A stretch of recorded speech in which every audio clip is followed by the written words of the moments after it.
Welcome in, everyone. Let's take a deep breath in. Let your shoulders drop. Soften your heart. Unclench your jaw. And welcome to this space of curiosity, honesty, and of healing. You don't have to agree with everything here. You don't have to have it all figured out.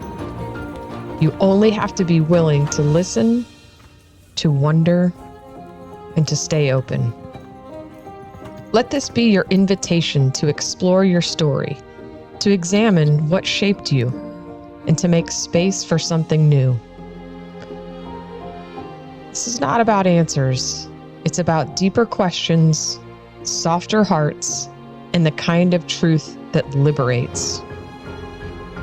I'm Christina Baker, and this is the Retreat Full Circle podcast.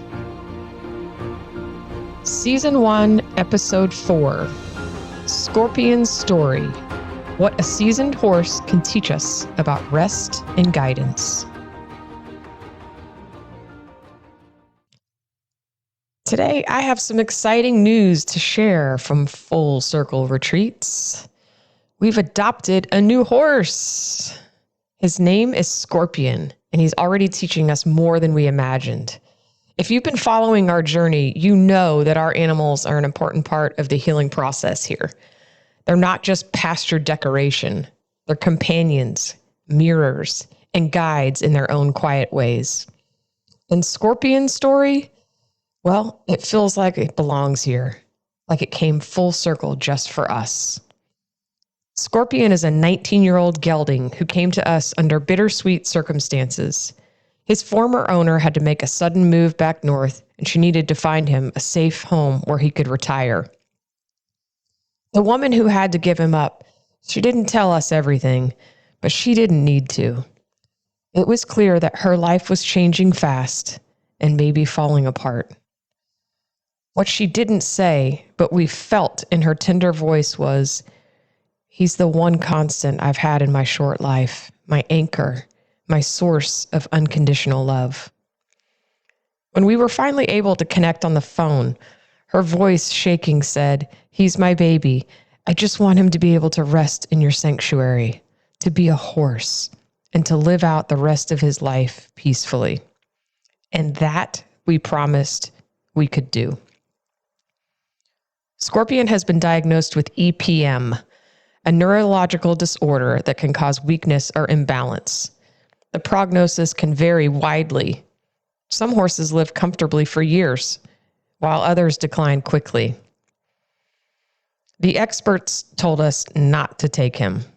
Our farrier said, absolutely not. Do not do this. They said it was too risky and could be quite expensive. We did our own research, and we knew in our hearts that he belonged here.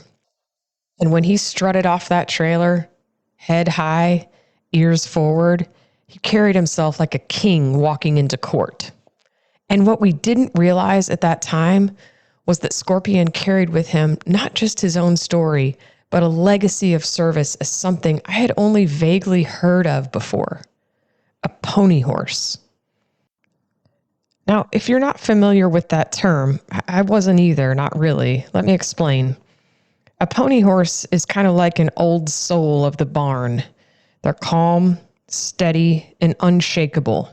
Their job is to guide younger, more energetic, or more anxious horses. They model what calm looks like. They walk beside you, literally, when you don't know where you're going or how to handle it. They don't demand. They don't rush. They lead by example. Scorpion did that for many horses. See, horses aren't just grazing animals.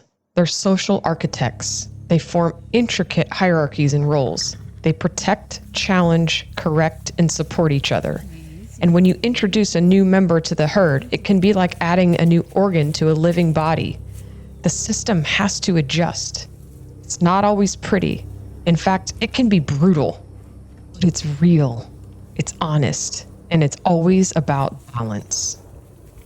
Our established herd, Quay, our 14-year-old mare, Marabunta, our gentle 21-year-old mare, and Mo, our 30-year-old gelding, immediately sprang into action. Neighing, prancing, even running the fence line, they reacted to this bold newcomer with equal parts excitement and fear. Scorpion didn't flinch. He surveyed his new paddock with the confidence of a horse who had seen it all. But then came the fireworks.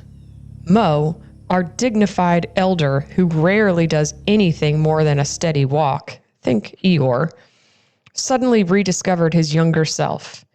He and Scorpion challenged each other several times a day, ears pinned, teeth bared, even rearing up on their hind legs, going after each other between the fence. The testosterone was flowing. For the first time in years, Mo was cantering, muscles rippling like he had something to prove. Herd dynamics are fascinating.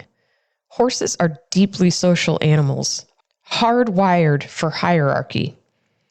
Every horse knows their place within the group, but when a newcomer arrives, it stirs the pot.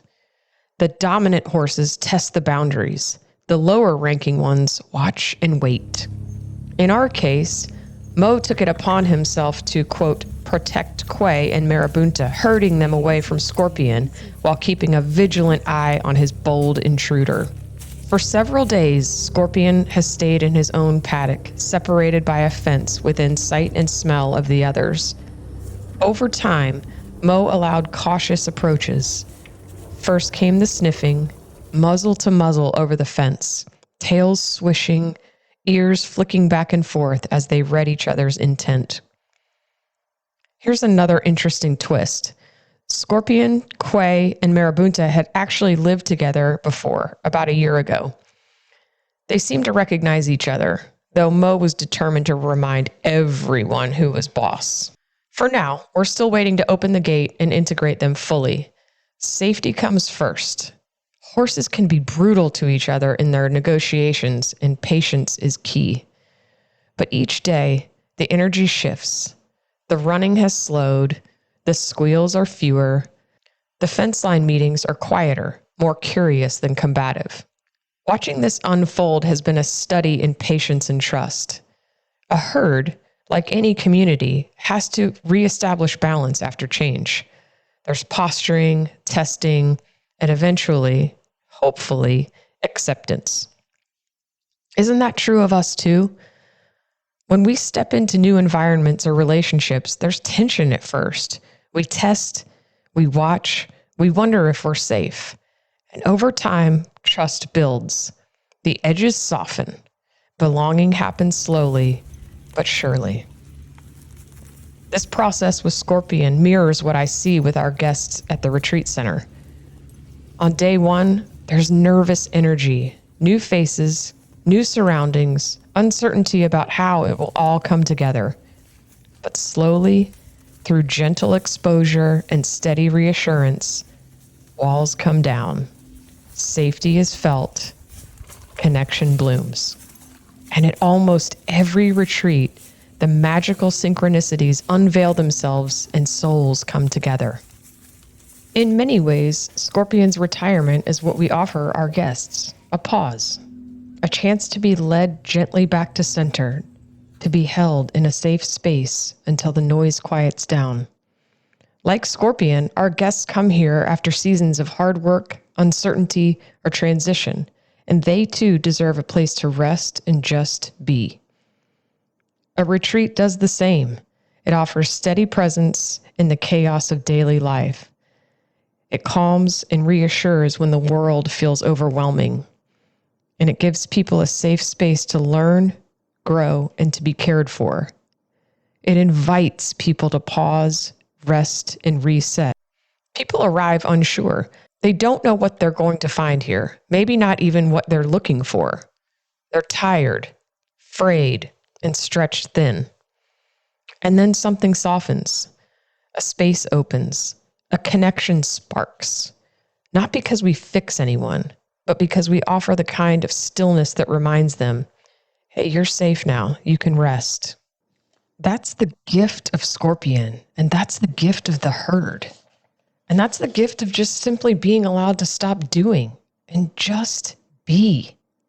The more I learn about horses, the more I learn about people. Because everything Scorpion once did as a pony horse is everything we try to do with our retreat space.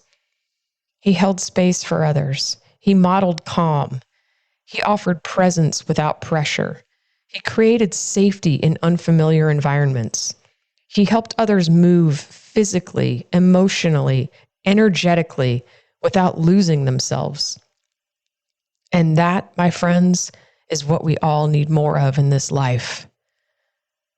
Whether we are recovering from trauma or simply trying to remember who we are.